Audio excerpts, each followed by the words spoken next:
Hello, my name is Adam Johnston. I'm a special ed teacher at Whitehall High School. This is my first year in teaching. Last year I was a paraprofessional in the same room our teacher left, and now I am the official teacher in our room. So it's my first year in teaching. I'm learning a lot. The science of reading, presentation, and the study of it all has really helped me with my teaching and what I'm going to implement into my classroom.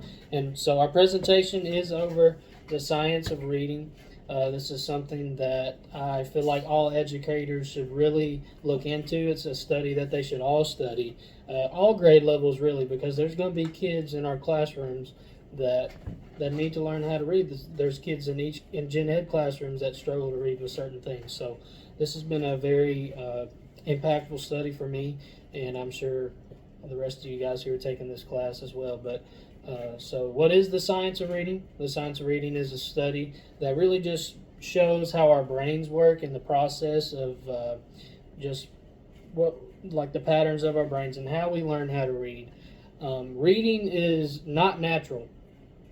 Reading is not natural. Speaking is natural, like I'm speaking right now. That is something that is natural for our brains, but for our brains, reading is something that is not natural. So that's why there's sometimes difficulties when it comes to reading.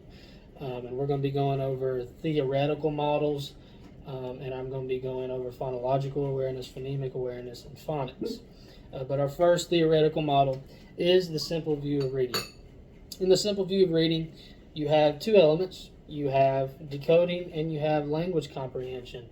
When you put decoding and language comprehension together, that comes about reading comprehension. And decoding is just pretty much bringing the printed word to speech. So looking at the word, bringing it to speech. Language comprehension deals with vocabulary, things of that nature. It's about what you're hearing. It's about sounds and things like that. But if you have 50% of decoding and 50% of language comprehension mastered, that can't equal to reading comprehension. There has to be 100% mastery in decoding and 100% mastery in language comprehension. That's what the science of reading really stresses, and that's something that that's really about, is 100% decoding, 100% language comprehension equals to reading comprehension. Our next model is Scarborough's rope. Scarborough's rope is a really cool graphic that has two different strands that really work together, and they intertwine to be able to show what our brains are processing and what that looks like. So it's a really cool visual. But the first two strands are word recognition. That's the first strand. The second strand is the language comprehension. And word recognition has three elements. It has the sounds, words, letters. And our language comprehension has the knowledge, reasoning, sentences, mental model, and vocabulary. But this model in Scarborough's rope really just helps you show the progression of how the student's reading ability. So the rope just really intertwines into everything that our brains are doing. Our next model is the 4-part mental processor. So there's 4 parts. The first part in the mental processor is the phonological processor. Phonological processor it recalls combinations of sounds to create words. This is a part of the brain that recalls the sounds to create words. And the orthographic processor is our next one. And these two really work together. The orthographic processor is able to shape letters of sounds. So the phonological processor and orthographic, they're all working together to find a meaning. So that's where the meaning processor part of our brain comes about. The meaning processor is, of course, the meaning of sounds and letters to words. After our meaning processor, it comes the context processor.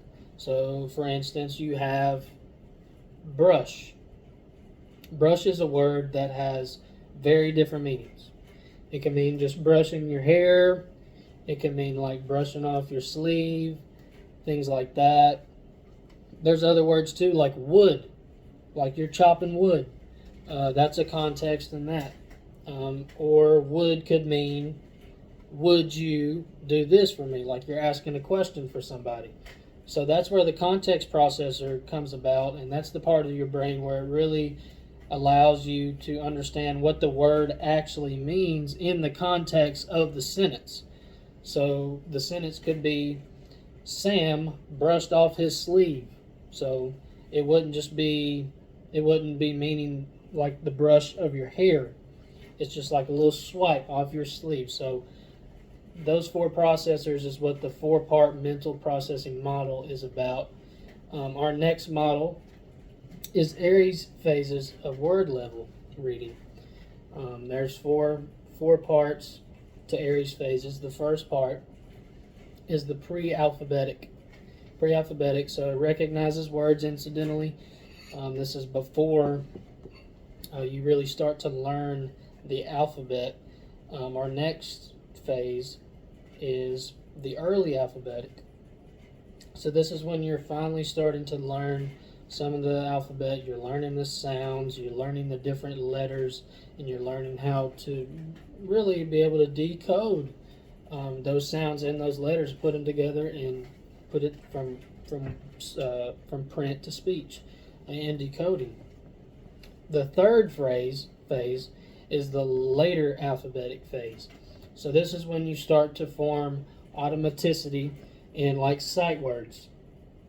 So if you see the word cat, you're able to look at it and say cat without any type of you're just able to look at it and just read it automatically, like automaticity says. And it goes with 3 to 4 phonemes. So anything that's above 4 phonemes doesn't really fall into the category of the later alphabetic phase. This is just when you're finally starting to form automaticity in those sight words. The fourth phase is consolidated alphabetic phase. So this is when you're increasing some of your your automaticity in those sight words. You're mastering substitution. You're mastering deletion. That's what the consolidated phase is about. So we just went through all those theoretical models and simple view reading, Scarborough's rope, 4-part mental processor, and Aries phases. Those are all really cool studies to look into.